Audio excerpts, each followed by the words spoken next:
What up, peeps? I'm a little late on this post because I was out celebrating the old birthday back in Dallas, but I stayed on top of my game, scooped up my stack, because what am I referring to? It's new comic book day-ish weekend. Yeah, so let's pick up this. Let's talk about the Scorchers I scooped up for the week, all right? It is Hispanic Heritage Month, or was wrapping up, right? But in honor of Hispanic Heritage Month, I just went blank. In honor of Hispanic Heritage Month, sorry.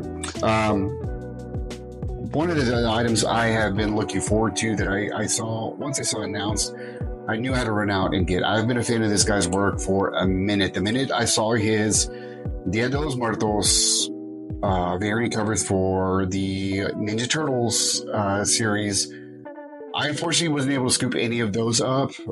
They went like hotcakes, folks, like hotcakes. But Ghost Rider Marvel Voices Special with the cover by Jay Gonzo. Look at that beauty. Look at that. Fucking gorgeous. This guy's an inspiration, man. As an artist and Mexican American. And I love Dia de los Muertos art just to begin with. This shit is beautiful. And aside from that, the book itself, awesome.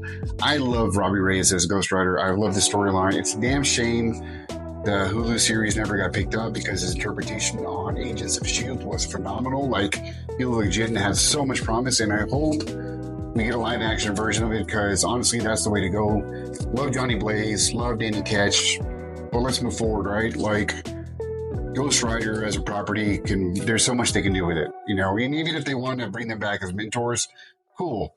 But this is a fun read. We had some great artists. When I was introduced to one of the first stories, and I'll be following is Moises Hidalgo with a story written by Carlos Hernandez called Ofrenda. His art's beautiful, very reminiscent of Pepe Larraz. But, again, this is predominantly written and illustrated by Hispanic artists. And I love that, man. Again, that's personal goals to write.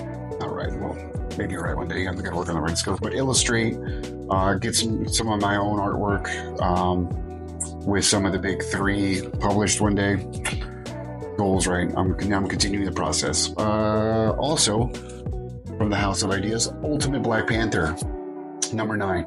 Here we have the journey continue to find the Ultimate Sorcerer Supreme.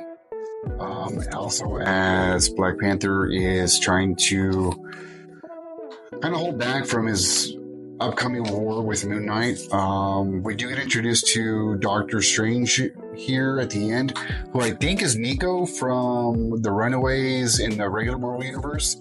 Regardless, the book continues to keep me captivated.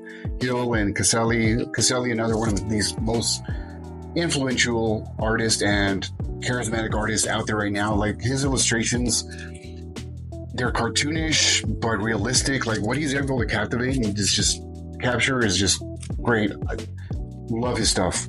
A lot of DC this week. First off, I found the Hollow Foil Jim Lee variant for the last Halloween, the last miniseries from Jeff Loeb and Eduardo Risso.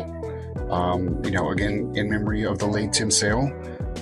So far, so good. I like that it's carrying on the legacy of the previous stories. It's a little bit of backdrop. I think Eduardo is a perfect follow-up for Tim as far as finishing up this trilogy. Great read. Again, not usually big on variants, but I spotted it, had to get it. Love it. And it's the Virgin cover too, so extra bonus. Absolute Power, number 4.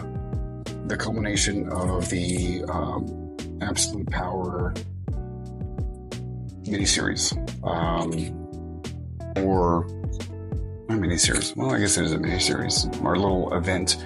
This is a fun one. It was quick, to the point. but still impactful. We got our heroes get their powers back as expected. Sooner, it didn't really drag out.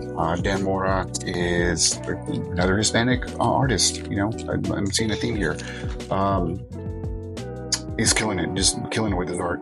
But it was cool to see Waller get taken down in such an awesome way, and pretty epically too. The conclusion with him wiping her mind of everything she knows was pretty drastic and cool, and also leading up to the special. There were some ramifications with. It wasn't a clean breakaway. Not all the heroes got their powers back, and some got other powers back, such as Barry is now powerless, but Wally still has his powers as the Flash, and then Black Canary has some different powers, but we're going to start seeing a lot of mix-up there in the future. But that leads into All-In Special, boom, which debuts our first appearance of Absolute Superman, Batman, and Wonder Woman. This is our introduction to the Justice League. One half is followed through the perspective of Booster Gold, and the other is from the flip side, what's going on in the Absolute world from Darkseid. So we get introduced into a version of Darkseid that is merged with the Spectre. But this new world looks intriguing, man. It looks really cool. I'm on board. I'm on board to see what these versions of, it's a world where our heroes just aren't going to be the same heroes they were before. This is a good pickup. If you see this, grab it, because again, this is the first appearance of these guys, and that's going to be a big thing from what I'm seeing. All right, and I haven't said on this. I don't know why. I actually just recently went back while I was in Dallas and collected the first 6 issues, the original issues, but decided to go ahead and pick up the 10th printing gold variant of this, just to kind of add to the collection, since I had managed to find the first 6 issues of Void Rivals. The Energon universe is banging right now. It's one of the best universes that's going on. Loving what's going on there in that, and how they're building up that world. The G.I. Joe Transformer crossover is just happening. It's making big things. Let me know what you think about these issues. If you have any recommendations as well on top of that. And just remember, the like, the follow, the share button, and above all, I appreciate you.